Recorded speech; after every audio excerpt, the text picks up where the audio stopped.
Hey, what's going on, everybody? Happy Saturday. Hope we're all having a great weekend so far. And it has been a very different kind of Saturday compared to yesterday for a lot of us, as at least here where I live in South Carolina, it has been very dreary, cloudy, and we've been stuck in this wedge of cold air, which has honestly kind of sucked because whenever I was in Charlotte all week, it was sunny, it was beautiful, and then I get home and now we're right back to good old-fashioned South Carolina winter weather, which is 50 and cloudy. But I do expect that to change, and it looks like we're going to get another big plume of springtime air ahead of this big storm system moving through the country, starting really tomorrow into the plains with a pretty big severe weather threat. So we're definitely going to talk about that. Then we're also going to talk about some winter weather threats up into New England to start this coming week. And I think all of this will really only be round one of what will be a week that has probably 2 rounds of storms to move through. So we got round 1 starting really tomorrow, and then another pretty potent system looks to kind of swing up through the country going into kind of the second half of this work week, which could also bring some severe weather and widespread winter weather. So that's going to be the focus for today's video. I'm going to try to break all that down for you. I also want to let you know ahead of time, I will not have a video out tomorrow. I'm spending some time with family now that I'm back home and on spring break. So don't expect to have a video out tomorrow on Sunday, but I'll definitely be right back to it on Monday for all of you. With all that said, though, let's go ahead and get right into it. Taking a look at radar on this evening, we can see we have kind of this general area of some rainy weather here across the south, and this is because of kind of a frontal boundary that's just kind of stalled out here, and that is also helping to bring in some colder air here into the mid-Atlantic. But luckily, I do expect this to begin to clear out over the next 12 to 24 hours before we get into that next storm system. And you can see that boundary pretty well with our temperatures out there right now. You can see this area of warm springtime weather along the Gulf Coast, as I talked about yesterday, being likely, fighting kind of this colder air to the north. So that's been kind of the theme today, but that will likely change pretty quickly as we get further into this week. Taking a look at satellite imagery, this is that big storm system I'm talking about out here into California, and that has brought some pretty crazy weather out there, including blizzard conditions to kind of the LA area and the mountains up there. But this is going to begin to swing into the plains going into tomorrow evening, and that is why we have that big severe weather threat out here on Sunday. And then, of course, that will begin to move across the country and bring a whole lot of winter weather as well up north. So taking a look at those hazards right now, again, a lot of this is still focused out west, but once we get into tomorrow, I do expect likely to see some tornado watches out here across the plains, and then maybe even some winter weather advisories, winter storm watches issued up here into the northern tier of the country for the impacts expected with this storm system. Taking a look at this storm system, I'll show you kind of just the big picture idea first, and I'll break it down for a couple regions that I think will have some of the higher impacts with this. Let's go ahead and show you, though, the national view. So, again, this is that low pressure out here. Watch this begin to track into the plains, and then once we get into tomorrow evening, this is whenever we get that convection of fire up out here into the plains. So this would be about, honestly, right around the time the sun is setting, I think is whenever things are really going to get going out here tomorrow across the central plains. It's likely going to be a quick line of supercells that then form into more of a linear QLCS line of storms, and there's going to be a lot of wind with this. Let me tell you, this is going to really pack a punch. Even if we don't have many tornadoes, we're going to have very strong winds with this line of storms that forms. You can see that continues to mature and likely swing all the way back down from OKC back towards Austin and Dallas, potentially seeing some of these storms before this low pressure begins to lift northward going into the overnight tomorrow. And then as we get into Monday afternoon, you can see this low pressure runs into this cold air up here being brought in from that high pressure in Canada, and that's going to help to cause some winter weather up into the Midwest and then especially into New England, I think.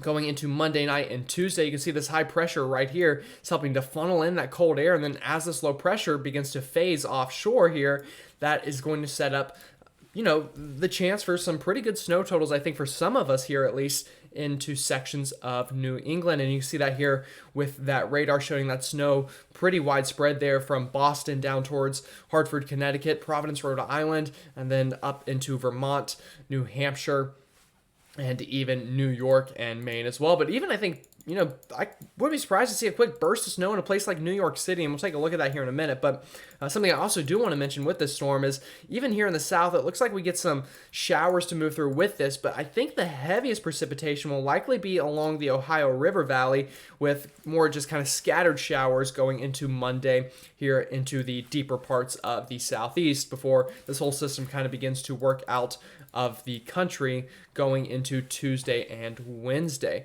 So that severe weather threat, let's talk about that. This is that area that's under the gun tomorrow, which is Sunday. And you see that, bullseye's kind of centered here right to the west of Oklahoma City here in Oklahoma. But either way, a big chunk of the plains here are under the threat for some kind of severe weather tomorrow. So taking a more in-depth look at this future cast for tomorrow, this is about 1, 2 o'clock tomorrow afternoon, and you're probably wondering, well, where are these storms that he's talking about?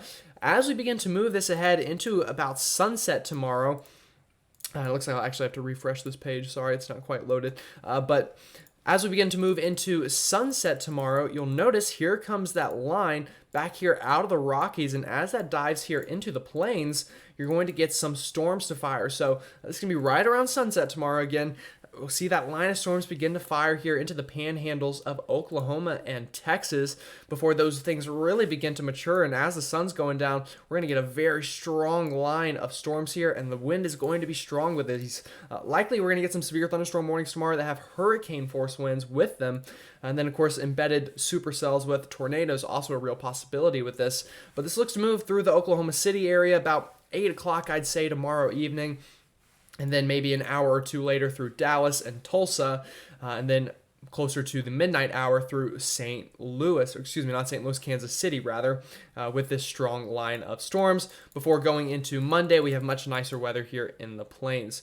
So one thing I know people are always get caught up on is the tornado potential, so I'll show that to you. But again, either way, this line of storms is going to pack a real punch with wind. So nonetheless, expect strong winds with these storms here in this area of the plains here. But in terms of the tornado potential, it is definitely there. You can see on our latest model runs, once you start getting into these orangish, reddish colors, that's whenever the models are hinting at you really have the ingredients there to produce some tornadoes, or maybe even a couple strong ones. So, we're getting into the close to 4 range here out of 10. And although that's not, off the charts, it's definitely enough that you want to be worried about some tornadoes forming here in this line of strong storms. But I think that potential kind of dies down as the sun goes down and we lose some of that instability, and then it shifts to more of just a strong wind threat for us. So now talking about the snow potential in the Northeast. Right now we do actually have some light snow moving through sections of the Northeast, but this is beginning to clear out as we get into this evening. And then as we get into tomorrow afternoon, maybe another round of quick snow as this kind of clipper system of sorts moves through the region here. So maybe another quick inch or so of snow here up into Maine, Massachusetts, Vermont, and even upstate New York before we then get into Monday, which looks to be relatively quiet. It's going into Monday evening that this storm begins to intensify. So look at this big area of winter weather here across much of Pennsylvania here from Scranton back towards the Pittsburgh area, although I think mainly places to the northeast of Pittsburgh seeing that winter weather. And I think we could have some icing here, but I think this is going to be more of a snow rain kind of event than an ice event like we had earlier this week. But you see, as we get into Monday overnight, our latest model showing, snow falling here in northern New Jersey, throughout Long Island. So New York City seeing some snow out of this. And then that rain snow line continues to kind of hover around that general area, and we get snow to move into Boston, Providence, Hartford, Connecticut, even back towards Western Mass and through much of New York State, including Vermont and New Hampshire. And we're going to have to watch this rain snow line. So a place like New York City, if I had to guess right now, I'd say you start to snow, but as we get closer to sunrise Tuesday, you're likely going to change over to rain. But right now it's looking like a mainly snow event for much of Connecticut, Rhode Island, and Massachusetts. And I think that's where we could see some of the highest totals here with this system. And then that snow is going to continue through much of Tuesday afternoon as the system continues to move up the coastline before eventually clearing out of the Northeast by the time we get into Wednesday morning or around that time frame. So our latest blend of models, or all of our models thrown together and getting an average of what they're expecting, this is what we're getting. And you're seeing some of the highest totals here through kind of the places you would expect into the inland Northeast, but even here along the coast into Connecticut, Rhode Island, Massachusetts, this could be a pretty healthy 3 to 5 inch snow event, and half a foot even looking very plausible back here into western Mass. Wouldn't be surprised to see that at all. And then closer to a foot here into the higher terrains of New Hampshire, I think, with this storm system. So after that, this is, that first round. Again, we just kind of broke that one down. I do want to give you a little taste of what we expect after that, though, into the second half of this week. So after that first storm moves through, I think Wednesday we get kind of a rebound day or a relatively nicer day through much of the eastern half of the country, although we will watch for this Clipper system up north. But once we get into the second half of Wednesday into Thursday, that's when things look to go kind of downhill again, and we're going to get another plume of moisture here in the southeast that moves through going into the second half of Wednesday and into Thursday. And with that, we're then going to get a kind of boundary that sets up here and low pressure to form along that boundary back here towards the Arclitect going into Thursday evening and into Friday. And this is that next big storm system we need to worry about. You can see that thing really begins to strengthen and lift up northward, and that's going to cause the pretty big threat of severe weather here into the southeast, I think. Although we'll have to, of course, fine-tune exactly where. That could be confined just to the Gulf Coast, or that could be a wider warm sector that forms with more widespread severe weather here. But other than that, it looks like this is going to run into some pretty cold air to the north somewhere, and we're going to get a big band of snow and maybe even some ice to set up. And then, of course, in between all that, just a ton of heavy rain. So either way, I think everyone here is going to get something out of this during the second half of this week compared to the first storm, which looks to be more confined to kind of the plains and the Northeast and Midwest. The second storm system looks a lot more impactful for a lot of people. So, this is Friday afternoon, and looking here down into the southeast, this is screaming severe weather on the latest GFS, and then, of course, there's also screaming winter storm up here to the north. So this one's going to be dynamic, I think, and this one's going to impact a lot of Americans. And I mean, look at this thing. This thing bombs out going up the coast on our latest GFS before eventually clearing out before or about the time we get into next weekend. So we still have a lot of disagreement between our models on exactly where this low pressure is going to set up, exactly how strong it is, and all of those kind of things that you need to know exactly who's going to get what. But this isn't going to be till about Thursday, Friday, and it's Sunday now, so we'll have plenty of time to track this going into really Monday and through the middle of the week, and plenty of time to fine-tune the details on this one. But I will tell you, it looks pretty significant for a lot of us. And then I did just want to show you the long range real quick. In the next 6 to 10 days, it looks like we continue this very cold pattern out west with this southeast ridge flexing in that warm springtime air in the east. And then in terms of precipitation, really just looks like a very active storm track through this part of the country. If I could draw an arrow a little bit better. There we go. That's actually, look at that. That's a pretty nice curved line with an arrow. But through the next week to 10 days, looks like a lot of what we've seen really over the past 7 to 10 days. A lot of rain, and then a lot of warmer air in the east, and especially the southeast, and then colder air out west into the Rockies.